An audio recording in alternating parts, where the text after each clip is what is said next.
Hey guys, what is going on? Today we are going to be talking about something to actually make it a little bit easier for you to see enemies and just improve the overall way your game looks in Vanguard on PC. All these settings that we're about to talk about are going to be involved in PC, so all of you console gamers out there are going to be a little left out here, which is a little unfortunate, but it is what it is here. Of course, as you can probably tell by the title and the thumbnail, we are going to be talking about Nvidia Filters here, which do of course come to us from the lovely Geforce Experience, which is basically a driver updater for Nvidia graphics cards, but also can be used to sort of record gameplay and do other lovely things like live stream and all these other features that this actually has. Updates your games, optimizes them. This thing is actually a really cool feature. We're not sponsored by Nvidia Geforce Experience or anything like that. It's just a service that I use to update my graphics card drivers all the time. It's actually very, very useful here. But the main feature that we are going to be talking about today is, of course, the Nvidia game filters. We did make a video like this last year, and I felt like a follow-up was necessary. As you can see, we are on radar right now, which does look good, but I feel like with some of these filters, we can actually make this look really, really good here. We can actually get some of these colors really, really popping here, make these greens and these browns and these yellows really vibrant, really pop, and make the game look very good here. Now, I will preface this by saying Nvidia filters do actually sort of cost your game a little bit in terms of frame rate, but it sort of depends on your PC. It's one of those things where if you have a pretty mid to low tier PC, this can actually make your game chug a little bit, which is not ideal. But if you have a super strong graphics card and super strong PC in general, these settings aren't going to deter from your overall experience. So I believe the default keybind for this on most PCs is actually Alt-Z, so if you do push that up, it does bring up this window. You can also press Alt-F3 to bring up this by default. But as you can see here, Geforce Experience does allow us to do a lot of different things here, including instant replay, so we can capture like our best sort of moments in games. We can also record and we can also broadcast live. But skipping over that here, we do go into the game filter and we can take a look here. It brings up this little window. So if we do take a look at it here first, the first filter we want to take a look at is, of course, we want to just around with the color. So if we do turn this color on, you can see it does look a little strange here. It looks a little purpley. This is not ideal. We don't really want this. So if we go into the drop-down menu from this, we want to turn off those first two options, which are Tint Color. If we look at this, it does actually mess around with this a little bit. So we want to bring this back into what it looks normally. You can mess around with this and it sort of just says slide the different colors and stuff. So we want to turn this off just to bring that normal level of color. Now with the tint intensity as well, we probably want to turn this off too, just to sort of reduce that tint intensity. But we did turn off the color, so that doesn't make too much difference. I'd probably skip over the temperature, just leave this as 0 because this sort of messes around with whether you want it to look more cool or you want it to look more warm with more oranges or blues. So just leave this at 0, don't touch this. Then we go into Vibrance, we can take a look at this setting, and this sort of, we want to mess around with this one. As we can see, if we do push this a little bit to the right, we push this to like 100%, you can see these greens and browns are really popping here. Everything looks very, very vibrant here, but this is not something you do want to set to like a maximum setting because, I mean, it's just one of those options that when you do mess around with this, things can look a little strange, but everything does pop here. Everything is look quite nice. Typically, I would probably set this around just a little bit higher than normal, maybe 30 or 40, just to get a little bit of extra color into our game. The next filter that we can add on top of this is, of course, if we go into the filter section, we can find Sharpen.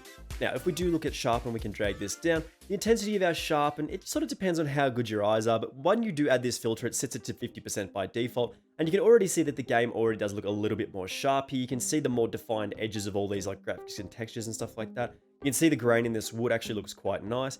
But if you don't think we really need this, we can sort of turn this down a little bit just to make it a little bit softer, or you can even increase the sharpness as well. If you want to turn it up to 100%, make look everything, like you can see the edges on everything. This looks ridiculous. So just turn this down, maybe 30, 40, 50%, depending on how you do want to play this, and you can sort of set that like that. I would leave the ignore film grain setting alone. It's set to 15% by default. I'm not going to mess around with that because I think this looks quite nice. And then the next one we do want to add here is brightness and contrast. We can take a look at this, and this is pretty self-explanatory of what this is going to do. Now, the exposure that we have at the start is essentially brightness. This adjusts like the brightness level. You can turn this all the way down if you think the game's too bright, or you can turn it all the way up if you want to be able to not see anything. So we probably want to mess around with this a little bit. I'd probably set it to like 0 and just let the monitor or the game's graphics settings, the game brightness settings take over this.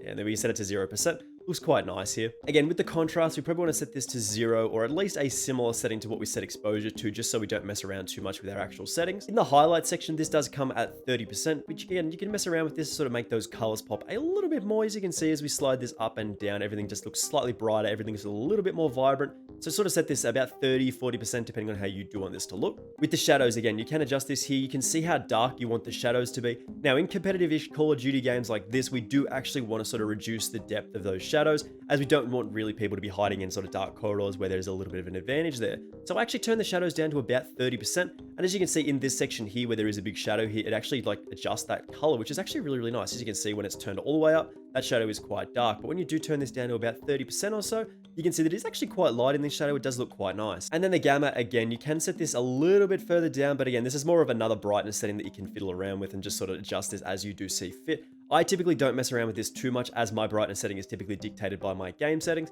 But again, if you just want to adjust this a little bit, it can make your game look better in certain ways. So once you are done with your settings there, that will set under styles, and then you can just back out of that. It does affect your frame, as I mentioned, depending on how good your computer is. But as you can see, we walk around this map here, everything just looks a little bit more vibrant. The blues on our weapon look really, really nice. You can see that the greens and the browns are all popping. You are actually going to be able to see enemies a lot more easily here with these particular settings on the Nvidia color filters, because everything is a lot more vibrant. Everything pops just a little bit more off the background. There's not as much blending in.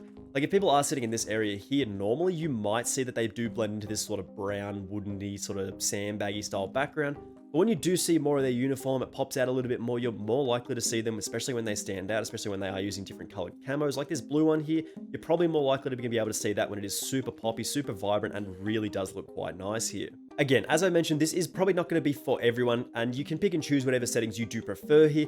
This is just sort of what I roll with at the moment. I typically don't use these too often, but when I just want the game to look a little bit extra here, I really do turn these on, just because I think it looks really, really nice here. Just gives the game a little bit more vibrancy, a little bit more pop, means the colors sort of stand out a little bit more. Because for the most part, the colors in this game, they're not amazing, but it is a World War II game, so they are supposed to look a little washed out, a little green, a little brown, a little gray. Like, it is sort of the vibe that they are going with here. But again, having those extra greens, having those extra browns actually pop and stand out. The blues in this particular case with this weapon camo, it does look quite nice here. If this did help you out at all, again, make sure you do hit that subscribe button with those notifications turned on. I do very much appreciate it, and it really does help me out. We did make a video like this last year, and it really did help out a lot of people. So again, thank you very much for watching this one, and if it did help you out, I hopefully will see you in the next video. Bye!